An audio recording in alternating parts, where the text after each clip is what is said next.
विद्वज्जन और युवा मित्रों, प्रसाद ट्रस्ट से, प्रसाद परिवार से यहाँ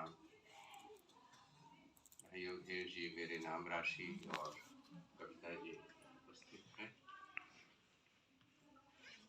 भारत अध्ययन केंद्र ने इस ऐतिहासिक आयोजन का जो शुभारंभ आज किया है और इसमें हम लोगों को भी 2-4 पंक्तियां डालने का जो अवसर दिया है, मैं इसके लिए धन्यवाद देता हूँ। शुरुआत बहुत बढ़िया हुई और इतने अच्छे ढंग से जो गोष्ठियों का मुख्य कर्तव्य है कि प्रश्न उठें और उन प्रश्नों पर खुलकर चर्चा। ऐसे ही समय में प्रसाद जी आए, ऐसे ही समय में बड़े लोग आते हैं जब खूब भ्रम हो और खूब उस पर चर्चा भी हो। केवल भ्रम ही न हो, उस समय भी खूब भ्रम थे, बहुत संशय था, लेकिन बहादुरी से लोग उतर पड़े थे। सभी क्षेत्रों में चुनौतियां थी, अंग्रेजी राज ने चुनौतियां प्रस्तुत की थी और सभी क्षेत्रों में लोग उतर पड़े थे, सब कुछ छोड़कर भिड़ गए थे। इसीलिए आप पाएंगे कि साहित्य के क्षेत्र में, विचारों के क्षेत्र में भी वह संघर्ष बहुत तीखा था। 19वीं शताब्दी से ही उसकी शुरुआत हुई थी, लेकिन प्रसाद जी के समय तक आते आते और उसमें प्राणवत्ता बहुत आ गई थी। आप देखें तो उससे पहले 19वीं शताब्दी समाप्त होते होते भारतीय नवजागरण का जो पदभाग है, जो स्वामी विवेकानंद के संदेशों में दिखाई देता है, तो जिसमें उन्होंने जबरदस्त प्रहार किया उन रूढ़ियों पर कि 10वीं शताब्दी तक, बहुत बाद तक भारत समुद्र लंघन को पाप नहीं मानता था, सारे विश्व से संवाद कर सकता था। अभी बहुत सही चर्चा की। महामहोपाध्याय पंडित सुधाकर द्विवेदी को टाउन हॉल की सभा में बुलाया गया। वो सभा इसी पर पंडितों ने बुलाई थी कि समुद्र लंघन पाप है कि नहीं पाप। उसमें सुधाकर द्विवेदी जी ने व्याख्यान दिया, वो व्याख्यान प्रकाशित। 19वीं शताब्दी के बहुत कम व्याख्यान मिलते हैं हिंदी में, उसमें एक सुधाकर द्विवेदी का। उसमें उन्होंने कहा कि मेरे पास तो धन नहीं था, धन रहा होता तो मैं वहां जाता, क्योंकि वहां बहुत अच्छी किस्म की दूरबीनें हैं। मैंने अपने इस गणित ज्योतिष, खगोल ज्योतिष की ठीक परीक्षा की होती। मेरे पास आज धन होता तो अपने बेटे को कम से कम भेज देता। समुद्र पार बिल्कुल जाना चाहिए। नहीं ज्ञाने न सदृशं पवित्रम इह विद्यते, ज्ञान से पवित्र तो कुछ भी नहीं। तो वो दुख लोगों ने बहुत बाद तक भोगा है। इसी काशी में डॉक्टर मंगल देव शास्त्री जब ऑक्सफोर्ड से आए तो उनको जज से बाहर निकाल दिया गया। बहुत बाद तक लोगों ने ये तकलीफें भोगी। तो ये जरूरी था मंथन। और इसके अलावा साहित्य जगत के अपने बहुत सारे प्रश्न होते हैं, हर रचनाकार को हल करना होता है। इस दृष्टि से देखिए तो प्रसाद जी पूरे छायावाद के सबसे अग्रणी नायक हैं। सबसे पहले उनकी चित्राधार की कविताएं पढ़िए, उसमें आपको अनुमान ही नहीं लगेगा कि इसके भीतर से प्रसाद आ सकते हैं। कानन कुसुम पढ़िए, वहां भी आपको अनुमान नहीं लगेगा। प्रसाद जी ने इतना अध्यवसाय किया, जबरदस्त परिश्रम किया। उनकी अनेक रचनाएं हैं जो पिछले तमाम प्रयोगों के भीतर से निकल रही हैं। और नाटकों में जो उनके गीत हैं, लहर की कुछ कविता है और सहसा कामायनी में पूरा जीवन भर का उनका संकल्प जिस तरह से आकार लेता है, नाटकों में भी आप यही पाइएगा। उनकी भाषा, उनका बनाव, उनकी संरचना, बाद की रचनाएं जितनी कसी हुई हैं संवाद में और अपने पूरे संदेश में, स्कंदगुप्त, ध्रुव स्वामिनी, वो चीज शुरू के नाटकों में नहीं। तो तो प्रसाद जी ने अपने हमारे हिंदी साहित्य को एक तरह से विश्व साहित्य के समक्ष ला सकने की योग्यता के लिए खुद कितना तप किया है निराला प्रसाद। निश्चित रूप से पहली लोकप्रियता पंत जी को मिली। पंत जी की जो शब्दावली है, जो संगीत है, उसने बहुत पहले वृद्धाचार्यों के मन को मोह लिया, इसलिए उनको आशीर्वाद सबसे पहले मिल गया। लेकिन प्रसाद और निराला ज्यादा गहरी तपस्या कर रहे थे, एक बड़ी सिद्धि के लिए तपस्या कर रहे थे। प्रथम रश्मिकाया नारंगिणी तुमने कैसे पहचाना, कहाँ कहाँ है बाल व्यंगिनी पाया तुमने ये गाना।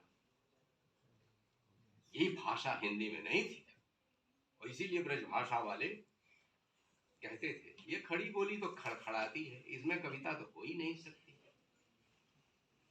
इसलिए ब्रज भाषा के आचार्य कुंडली मार के बैठ गए थे, हिंदी कविता आगे बढ़ नहीं सकती थी उससे आगे। तो पंत वगैरह की यह देन है कि उन्होंने नया संगीत, नया छंद कम से कम उनसे स्वीकार करवा दिया कि हिंदी में कविता हो सकती। लेकिन प्रसाद और निराला कुछ गहरी तपस्या कर रहे थे, इसीलिए निराला की भाषा अटपटी लग सकती है। उसका जो छंद है वह भी तुलसीदास वाला, जो तुलसीदास खंड काव्य तो आया है बहुत बाद में 1936 के आसपास का, राम की शक्ति पूजा भी 1936 की है। तो ये सिद्धि आते आते बहुत समय लगा।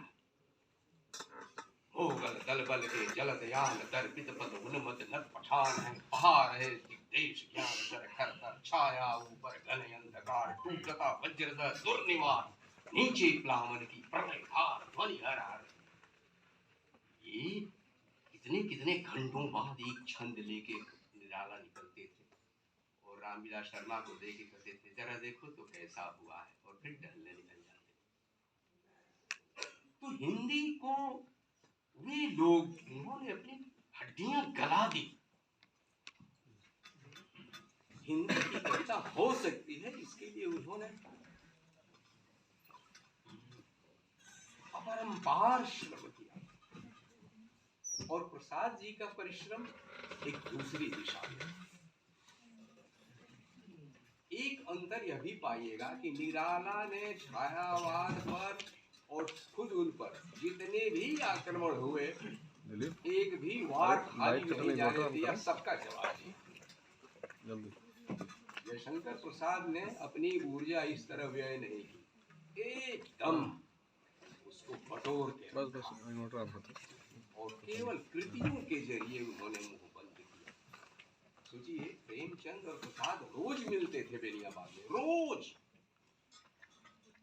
उनके सबसे गहरे मित्र थे ही प्रेमचंद ही पहले थे। उन्होंने ही यह कहा था कि गड़े मुर्दे उखाड़ते। ये मित्र का धर्म उन्होंने निभाया। मित्र अपनी ओर खींचना चाहता है। जो संघर्ष चल रहा है देश में उससे आंख मोड़ के आप इतिहास की ओर देखते हैं, वो खींच रहे हैं अपनी ओर।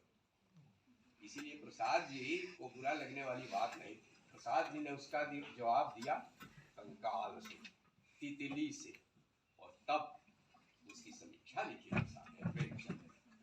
तो उस चीज को जरा उस ढंग से समझना चाहिए। कामायनी जब उनकी आई तो आप देखिए खुद रामचंद्र शुक्ल जैसे सुधीर समालोचक ने अपने इतिहास ग्रंथ में कितने पृष्ठ खर्च किए हैं जिसमें केवल प्रसाद जी की आलोचना ही आलोचना है।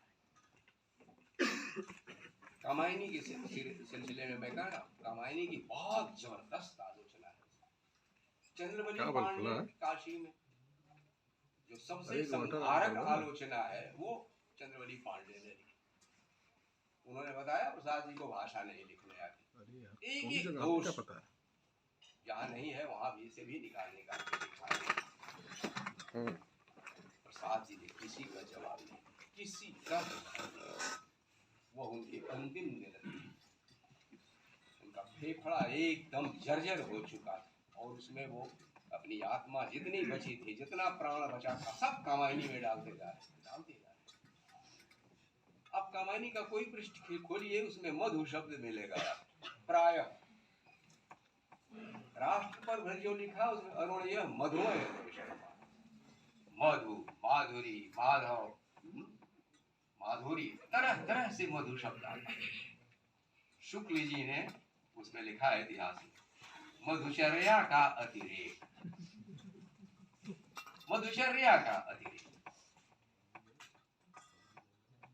उसका जवाब दिया काशी के सबसे गंभीर और रसज्ञ, साहित्य के रसज्ञ, हम लोगों को गौरव है कि हिंदी विभाग के वे अध्यक्ष थे और उन्होंने शुक्ल जी को भी कुछ पूछना हो तो उनसे पूछते थे।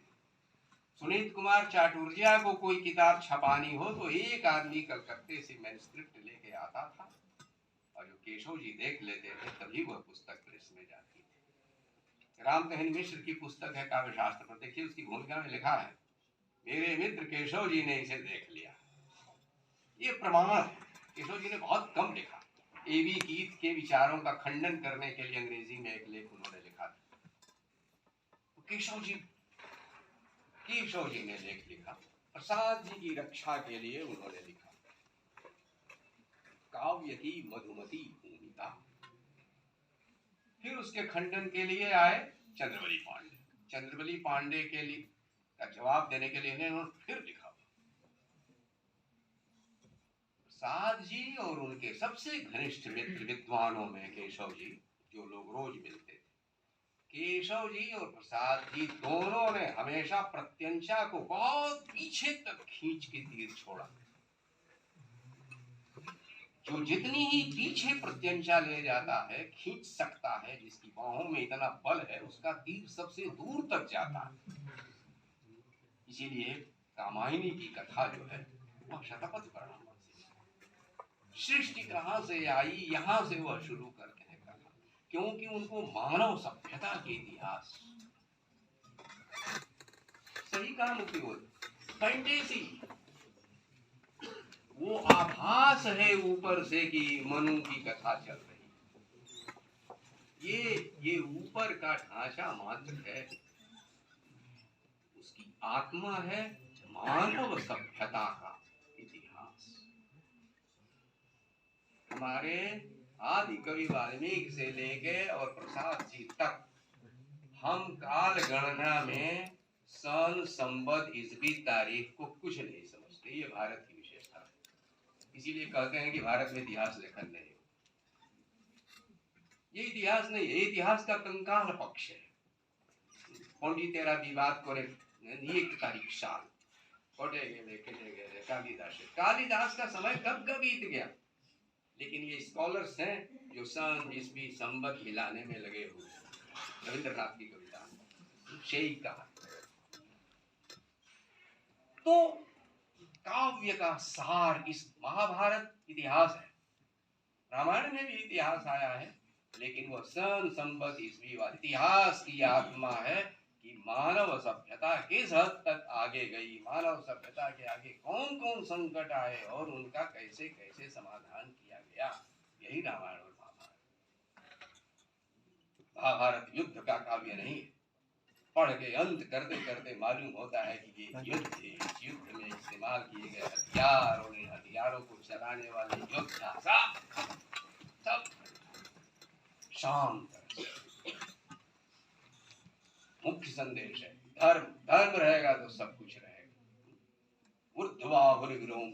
नहीं कश्चित क्षुणोति, कोई नहीं सुनता, कोई नहीं सुनता। मैं दोनों भुजाएं उठा के कह रहा हूं कि धर्म रहेगा तो सब कुछ रहेगा। कोई मेरी बात सुनने नहीं जा रहा, लड़ लो चाहे जितना।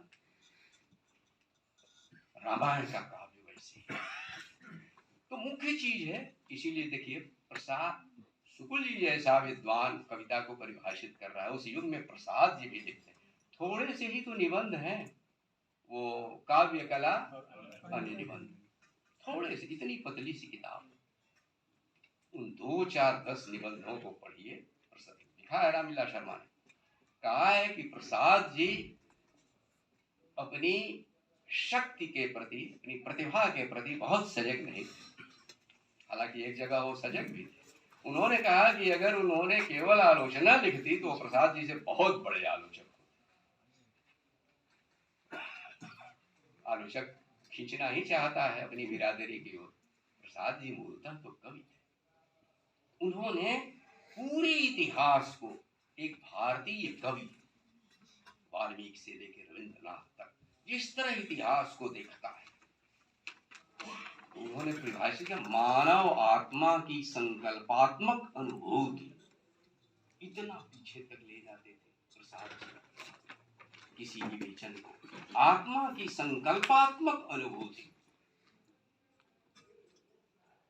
कविता के लिए अपने आगे वह कसौटी वो रखते थे। इसीलिए रामायणी में आप देखिए कि जो ये जो मधु को लेकर रामचंद्र शुक्ल को भ्रम हुआ, उन्होंने योग दर्शन से लेके वेदांत के प्राचीन ग्रंथों तक का आधार अपने दूसरे लेख में दिया, रेफरेंसेस तमाम दिए केशव जी ने। और उन्होंने कहा कि प्रसाद जी वैदिक युग के कवि की भाषा में सोचते हैं और इसलिए वहां मधु शब्द छाया हुआ है, यहां से वहां तक। सूर्य मधु है, चंद्र में मधु है, वायु में मधु है, मधु माता हरितायते, जल में मधु है, मधुमत पार्थिवम रजः, इस पृथ्वी की धूल का एक एक कण ही मधुमत। यह मधु वहां से आ रहा है। हमारी गायें मधुमयी, उनकी थनों के माध्यम से मधु आता है।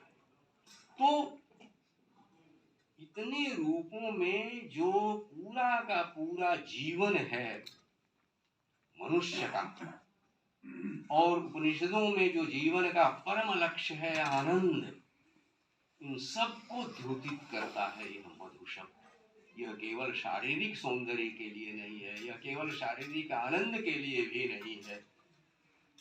तो तमाम गहरे गहरे अर्थ उनके इन शब्द प्रयोगों के भीतर हैं। वो कह रहे थे अजीत पुरी जी की वो लड़के भूमा को भूमि बना देते हैं। इतना ही नहीं, स्वराज्य को काट के स्वराज्य बना देते हैं। दांड्यायन का ही है, देखा होगा आपने। कहा ब्राह्मण किसी का दिया नहीं खाता है, न किसी के राज्य में जीता है, यह भ्रम छोड़ दो। उन्होंने कहा वह स्वराज्य में रहता है। स्वराज्य शब्द है, स्वराज्य नहीं है। अमृत होकर जीता है और स्वराज्य में रहता है। ओम भूर्भुवः स्वः वाला है यह, है ना? स्व और राज्य, है ना? स्वर राज्य, फिर र और र कट के वो होता है, दीर्घ होता है, स्वराज्य होता है। इसीलिए संपूर्णानंद अंतरराष्ट्रीय लिखते थे। संस्कृत, शुद्ध संस्कृत की तरह से अंतरराष्ट्रीय लिखते थे वो। तो बहरहाल, तो प्रसाद जी का भाषा परंपरा का, विचार परंपरा का विशेष रूप से रविंद्रनाथ को तो बचपन से ही अभ्यास कराया था देवेंद्रनाथ ठाकुर ने उपनिषदों का। और ये माना जाता है कि वो इंग्लैंड वगैरह भी गए हुए थे, तो शेली और कीट्स और इन्हीं लोगों का जो रोमांटिसिज्म है वो रविंद्रनाथ के माध्यम से भारत भर में आ गया। ऐसा नहीं, उपनिषदों का, वैष्णव पदावलियों का, और जो बौद्ध साहित्य और बौद्ध दर्शन की जो खोज हो रही थी, जो बौद्ध ये पुरातत्व के माध्यम से भी, तो एक नया प्रकाश पड़ रहा था बौद्ध इतिहास पर। उन सब की बहुत भारी देन है और प्रेरणा है इसके पीछे। इसीलिए आप पाएंगे कि ठीक एक ही समय है जिसमें बंगाल से लेके और केरल और तमिलनाडु तक एक भावधारा, एक ही रोमांटिक भावधारा चलती है। नाम उनके अलग अलग है। हिंदी में छायावाद है, तेलुगु में भाववाद है, तमिलनाडु में कुछ और है, शब्दावली भिन्न भिन्न है। इसके बावजूद आप पाएंगे कि ये जो सांस्कृतिक नवोत्थान है भारत का, उसके पीछे मुख्यतः 19वीं शताब्दी का राजा राम मोहन राय से लेके और स्वामी विवेकानंद तक का, उसमें समाज सुधार, धर्म सुधार ही नहीं है, धर्म की तमाम व्याख्याएं, धर्म को लेकर के जितने नए विचार हैं और पूरब और पश्चिम की टक्कर, ये सब मौजूद है। उसमें सभ्यता से सभ्यता का संवाद भी मौजूद है। इसीलिए विवेकानंद ने कहा था, पुराने से नवीन का, पश्चिम से पूर्व का, धर्म से विज्ञान का संवाद जरूरी है। भारत में विज्ञान के लिए धिक्कार का शब्द नहीं आया, ये बहुत बड़ी देन है। यह विश्व इतिहास की बहुत बड़ी घटना है। अजीत भाई सही कह रहे थे कि वहां पर विज्ञान और वैज्ञानिकों को, दोनों को बहुत बलि देनी पड़ी, और वहां ईसाइयत के न्यायालय में बाकायदा जो मुकदमे चले उनको प्राणदंड हुए, और इसके लिए गैलीलियो को झूठ बोलना पड़ा। पृथ्वी चलने को लेकर के था, गोल को लेकर के नहीं। पृथ्वी चलती है कि नहीं चलती, और गैलीलियो ने यह कहा था कि पृथ्वी चलती है। तो न्यायालय में, धर्म न्यायालय में यह कहा, पोजीशन बोर्ड में, बोलो क्या पृथ्वी अभी चलती है? तो उसने जान लिया कि अगर हाँ कहता हूं तो मैं जीता नहीं रहूंगा, तो वो झूठ बोलता है, क्योंकि उसको विज्ञान में और काम करना था। तो उसके नाटक में आता है, बर्टोल्ट ब्रेख्ट के नाटक में आता है, तो वो कहता है कि हाँ पृथ्वी नहीं चलती, और अपनी आत्मा से कहता है कि जब मैं ऐसा कह रहा हूं तब भी मैं महसूस कर रहा हूं कि पृथ्वी चलती है, और वो बच जाता है। लाइव ऑफ गैलीलियो करके एक नाटक है। भारतवर्ष में ऐसा नहीं हुआ। उसमें बहुत बड़ी देन है 19वीं शताब्दी के नवजागरण की, जिसमें हमारे मनीषियों ने कहा कि पश्चिम एक अमृत का घट जो लेके आ रहा है। हमारे यहाँ था विज्ञान, था, लेकिन उस समय विज्ञान के प्रति कोई बहुत उत्साह देश में अपने नहीं रह गया। हम रूढ़ियों की उपासना कर रहे थे।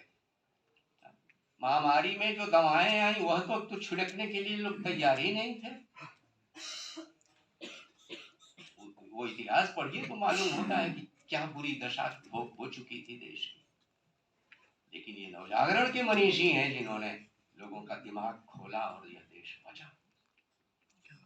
तो उस समय ये जो पूर्व से पश्चिम का, उन्होंने कहा, विवेकानंद ने कहा कि छोटे बन के रहोगे तो मित्रता नहीं हो सकती। तुम कहां बड़े हो इस चीज को सब पहचानो। तुम धर्म और दर्शन में उनके गुरु हो, इसलिए उनकी बराबरी पर आओ। पश्चिम को अपना धर्म और दर्शन दो, और वो विज्ञान में बहुत आगे बढ़ गए हैं और व्यापार में और सामाजिक संगठन में बहुत आगे बढ़ चुके हैं। उनसे वहां से वह लो। दोनों पूर्व और पश्चिम अपना अपना अमृत एक दूसरे को दें और लें। ये होगा बराबरी का संबंध, ये मैत्री का संबंध होगा, और ये पूर्व और पश्चिम का संवाद होना ही चाहिए। इसीलिए जो भारत कविता है रविंद्रनाथ की, उसमें ये आता है। और दूसरी चीज ये है कि इसीलिए प्रसाद बहुत ध्यान से मैं सुन रहा था, वो जब ठाकुर साहब ने वो कामायनी का के संवाद बहुत मूल में इतना, उसमें एक जगह जो व्यावहारिक वेदांत पर विवेकानंद ने कहा कि हिंदुओं के धर्म जैसा कोई धर्म नहीं है विश्व में, जो ब्रह्म से लेके चींटी तक में सब में एक ही आत्मा का निवास मानता है, ब्रह्मा से लेके चींटी तक में। लेकिन इतना जैसा कोई धर्म भी नहीं होगा जो गरीबों का गला इतना बुरी तरह घोंटता हो। उनको शूद्र करके उनका गला घोंटने वाला भी दूसरा धर्म नहीं। उसका ये मद्रास में उन्होंने यह भाषण दिया। सार उसका क्या था? उन्होंने कहा कि दर्शन के क्षेत्र में जो विचार है भारत का, वेदांत का, वो सर्वोच्च है, उसकी कोई तुलना नहीं है। लेकिन उसका व्यवहार बहुत ओछा है, सामाजिक व्यवहार उसका बहुत ओछा है। उसके दार्शनिक विचार में कहीं कोई भेद नहीं है, बस सब एक है, केवल एक है, नानात्व तो है ही नहीं। लेकिन मस्तिष्क उसका इतना ऊंचा उठा हुआ लेकिन उसका जो सामाजिक विचार है उसमें इतने भेद हैं, इतनी जातियां, इतनी उपजातियां हैं। पश्चिम को उन्होंने कहा कि वह दर्शन और धर्म के क्षेत्र में तमाम भेदों में बटा हुआ, इतने संप्रदायों में बटा हुआ, और बहुत वो क्रूर है, धार्मिक और उस स्तर पर इतना क्रूर है कि वह दूसरे विधर्मियों का सिर कलम करना ही जानता है, दूसरा कुछ नहीं जानता। लेकिन सामाजिक स्तर पर, धार्मिक स्तर पर वहां असहिष्णुता है, लेकिन सामाजिक स्तर पर उन्होंने जबरदस्त समानता और सहिष्णुता पैदा की है। ये हमको उनसे सीखना है, सामाजिक संगठन हमें उनसे सीखना है। लेकिन धर्म का और दर्शन का जो ऊंचा तत्व है, ये उनको हमें बांटना है। इसका असर स्वदेशी आंदोलन जो आया, उसके बाद से स्वतंत्रता आंदोलन के राजनीतिक संघर्ष में भी आप पाइएगा। सहसा गीता अत्यंत लोकप्रिय हो गई, लगभग सबने गीता पर भाष्य किए, प्रवचन किए, व्याख्याएं की। और ठीक उसी तरह से चित्रकला में एक नई क्रांति आई। ओकाकुरा जापान से आया, बनारस में विवेकानंद से मिला, उसने कहा कि शिकागो की तरह एक सभा जापान में होगी। विवेकानंद ने कहा कि नहीं, मैं नहीं जा सकूंगा। लेकिन ओकाकुरा से उन्होंने चित्र और मूर्ति कला पर बातें की, सारनाथ भेजा उसको लोगों के साथ, उसने मंदिर घूमे, गया तमाम, और इसके बाद उसके माध्यम से जापान और चीन में भारतीय कला का प्रभाव गया। ओकाकुरा के आने से जापानी और चीनी कला का प्रभाव भारतीय कला पर पड़ा, और अवनींद्रनाथ ठाकुर की चित्रकला में इस चीज को आप पाइएगा। तो धर्म में, विज्ञान में, कला में जागरण आया। 19वीं शताब्दी एक संपूर्ण जागरण है, और उसका जो सांस्कृतिक प्रतिबिंब है, सर्वश्रेष्ठ प्रतिबिंब, वो है छायावाद का वह दौर। उस समय हम बंगाल में, गुजरात में, तमिलनाडु में, केरल में सब रविंद्रनाथ अपने अपनी भाषाओं के रविंद्रनाथ उस दौर में आते हैं। हमारे रविंद्रनाथ जयशंकर प्रसाद है। रविंद्र से बनारस में उनकी भेंट भी हुई थी। रामनाथ सुमन के संस्मरण में यहाँ आता है, जब आए थे रविंद्रनाथ ठाकुर तो बाबू जयशंकर राय साहब के साथ प्रसाद रविंद्रनाथ से मिले थे, और उन लोगों की बातचीत भी हुई। तो मुख्य बात यह है कि रविंद्रनाथ खुद बहुत जागरूक हैं कि हिंदी में क्या क्या हो रहा है। प्रेमचंद कौन सी नई चीज ला रहे हैं, एक ऐसी चीज ला रहे हैं जिसकी दुनिया में कोई तुलना नहीं हो सकती। हिंदी साहित्य में एक प्रसाद जी कामायनी ऐसी लाए जैसा दूसरा काव्य नहीं है। उसी तरह से प्रेमचंद जो किसान जीवन का महाकाव्य अपने उपन्यासों के माध्यम से ले आए, पूरी दुनिया में उसकी कोई तुलना नहीं।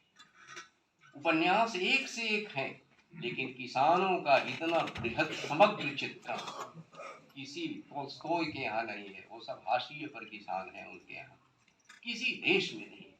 तो रविन्द्रनाथ ने कहा हिंदी में एक नया आदमी है जो बिल्कुल नई चीज लेके आ रहा है, जिसके लिए संसार हिंदी को जानेगा। तो एक ऐसा सांस्कृतिक नवोत्थान का दौर जिसमें पूर्व से पश्चिम का संवाद हो रहा है, धर्म से विज्ञान का संवाद हो रहा है, पुराने से नए का संवाद हो रहा है, हमारी भारतीय भाषाओं के तमाम विचारकों और कवियों का संवाद हो रहा है। प्रसाद जी के पैर अपनी परंपरा में बहुत मजबूती से जमे हुए हैं, लेकिन उन्होंने अपना सिर उसके कीचड़ में नहीं गाड़ा, उन्होंने सिर तान दिया और वो आकाश को छू रहा है। इसलिए उन्होंने प्राचीन में पैर जमाए रखे, लेकिन जो नवीनता में, जो नई हवाएं, जो कुछ चारों ओर से नए विचार ला रही हैं, नए प्रयोग ला रही हैं, उन सब को प्रसाद आत्मसात कर रहे हैं। इसलिए उनकी भाषा, उनको भाषा भी तो नहीं देनी थी भाई, उनको उर्दू कविता से होड़ लेनी, अगर ठीक उसी तरह से की भाषा होती तो कोई बहुत बड़ी सिद्धि नहीं प्राप्त होती आपको। अब मीर और गालिब की सभा में सब भाषा में रच के बहुत कुछ नहीं पा सकते, वो उसको चरम तक पहुंचा चुके हैं, आप उसके आगे नहीं जा सकते। संस्कृत में आप स्पर्धा कभी नहीं कर सकते। संस्कृत भाषा में जो विशेषत्व है संक्षेप में सब कुछ कह जाने का, वो कहाँ से आती? थोड़ा बहुत उस मामले में सफल हुए तो तुलसीदास सफल हुए बस।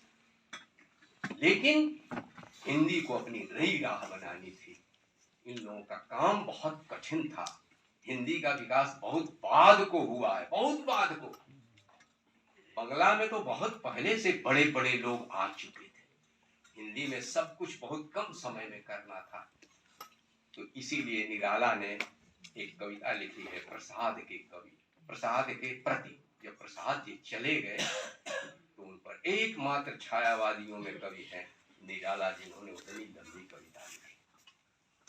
क्योंकि निराला के जो सबसे नरक के दिन थे, उन दिनों में किसी ने हृदय से उनकी सहायता की तो प्रसाद जी ने। यह वही समय था जब निराला की सबसे अधिक चरित्र हत्या की गई। एक देवता था इस धरती पर काशी में, जिन्होंने कभी नाक भौं नहीं सिकोड़ी निराला के प्रति। और प्रसाद जी भी थे जो हमेशा उनको आदर देते रहे। उनके पत्रों से भी आभास मिलता है। निराला जी वैसे भी किसी को सेंटते नहीं, लेकिन प्रसाद जी एकमात्र हैं जिनका वो हृदय से सम्मान करते थे। तो उन पर कविता लिखी। पंत को निराला व्याख्यान माला में इलाहाबाद यूनिवर्सिटी ने बुलाया था, उस व्याख्यान को पढ़िएगा। छायावाद एक पुनर्मूल्यांकन, पूरी मोटी किताब। उसमें उन्होंने प्रकारांतर से साबित करने की कोशिश की है कि छायावाद का प्रवर्तन प्रसाद जी ने नहीं किया, क्योंकि उनकी उस दौर की कविताएं पढ़ी है। उस समय तो अच्छी अच्छी कविताएं मैं ही लिख रहा था। निराला जी को तो खैर श्रेय मिल ही नहीं सकता था, तो बच कौन गया? पति जी ही बच गए भाई। तो प्रकारांतर से यह सिद्ध किया है कि छायावाद मैं लेके आया। निराला ने कोई भाषण नहीं दिया, कविता में सीधे कहा कि आगे आगे आप चल रहे थे और आपके पीछे पीछे हम सब लोग थे। उसमें नाम लिया है, 50 लोगों के नाम। उसमें रामविलास, जानकी वल्लभ, इन लोगों के भी नाम। यानी कहने की कोशिश यह की है कि पहली राह बनाते हुए आगे आगे आप चले, और उसके पीछे केवल छायावाद ही नहीं, उसमें उत्तर छायावादी, प्रगतिवादी, ये सारे कवि भी हैं। उसमें केदारनाथ अग्रवाल भी हैं, उसमें जानकी वल्लभ शास्त्री भी हैं। यानी वह एक बहुत बड़े परिदृश्य में प्रसाद जी का मूल्यांकन कर रहे थे कि हिंदी कविता में ये जो नया युग आया, इसके जो अग्रणी नायक हैं वह जयशंकर प्रसाद। उनके पीछे सांस्कृतिक नवोत्थान है, और उस नवोत्थान का जो सबसे प्रभावशाली उसका प्रतिफलन है, वह प्रसाद की कलम से हुआ, जिसका नाम है कामायनी। नाटकों के माध्यम से उन्होंने अपने ढंग का एक राष्ट्रीय विकल्प रचा है। उस विकल्प की विशेषता ये है कि है उसके पास एक परंपरा का बोध, लेकिन नई चुनौतियों के प्रति वह बहुत जागरूक है। उसमें ध्यान दीजिएगा, ध्रुव स्वामिनी ने नपुंसक नहीं कहा है, उसने क्लीब शब्द का इस्तेमाल किया है। तो उसमें रामगुप्त अपनी ओर से कहता है कि मतलब उसका यह है कि मैं नपुंसक नहीं हूं। जानते हैं उसमें क्या कहा है कि कृष्ण ने अर्जुन को क्लीब क्यों कहा है, ये तुम्हें जानना चाहिए। क्लैब्यम मासिकमा पार्थ नैतत्त्वयि उपपद्यते क्षुद्रम वेदर दौर्बल्य यत्त्वतिष्ठ परन्तप। ये वहां इतनी पीछे वह अपनी रस्सी खींच सकते थे धनुष की। यानी जो क्लैब्य है, अपने कर्तव्य से चूक जाना, समस्याओं को देखकर अपना सिर झुका लेना, ये क्लैब्य है। और ठीक यही विवेकानंद के भाषणों में मिलता है, जिसमें उत्तिष्ठ शब्द वह बार बार कहते हैं, उठो उठो उठो। उठो उठो। ये पुकार उपनिषदों से आ रही थी, ये पुकार गीता में भी मौजूद है, और उसको उन्होंने राष्ट्रीय जागरण का मंत्र बना दिया। उत्तिष्ठत जाग्रत प्राप्य वरान निबोधता, उठो और जागो। क्योंकि जो उठ गया, जिसने नींद तोड़ दी, जो चल पड़ा, वह तो बहुत दूर की बात है, पहले तो उठना था। इसीलिए उन्होंने कलिह शयानो भवति, वहां से तमाम पुरानी पारंपरिक जितनी भी सूक्तियां हैं, जितने भी संदेश हैं, उनका नया नया अर्थ राष्ट्रीय जागरण के संदर्भ में हमारे मनीषियों ने किया, कवियों ने किया, और उसमें प्रसाद हमारे अग्रणी है। बात सिर्फ इतनी है कि सरल हिंदी में चीजें लिखी हुई हैं, आमतौर पर अनुमान नहीं लगता कि वो आ कहाँ से रही है। मैंने नाइकचाणी सभा की जो विद्वानों ने पुस्तकें दी थी, तो उनकी हमने सूची देखी, उसमें सबसे कम पुस्तकें प्रसाद जी की थी। तो मैंने उसमें देखा, वो जितनी कम थी वो उतनी ही चुनी हुई पुस्तकें थी। यानी प्रसाद जी ने बिल्कुल अमृत होकर जीना जिसको कहते हैं, बिल्कुल सार वस्तु, और ज्यादातर पुस्तकें केवल संस्कृत की थी। उन सबको उन्होंने शैवागम का उस दौर में उन्होंने बहुत ठीक ठाक अध्ययन किया था। तो जो कुछ था वह उनका स्वाध्याय लब्ध था, उससे भी अधिक उनकी स्वानुभूति थी।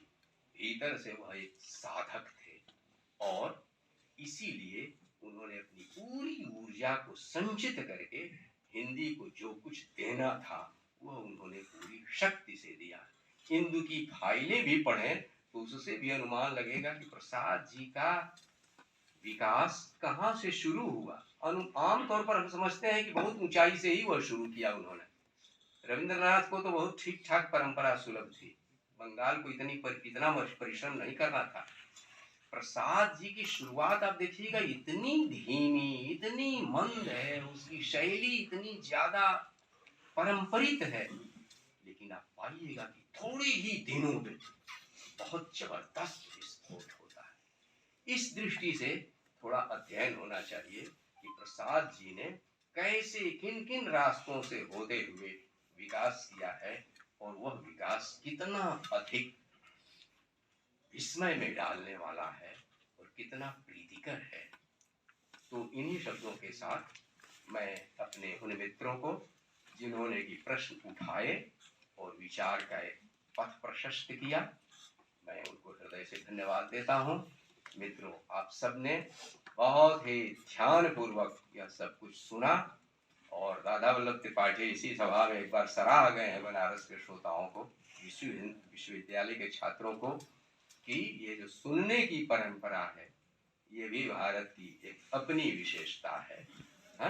उनको सुनो, लेकिन उससे भी बढ़कर जो हमारे पुराणों ने कहा है उसको गुनो, मनन करो, और जहाँ भी कमजोरी दिखाई दे उसका खंडन भी करो, लेकिन खंडन के लिए तैयारी भी होनी चाहिए। जैसी प्रसाद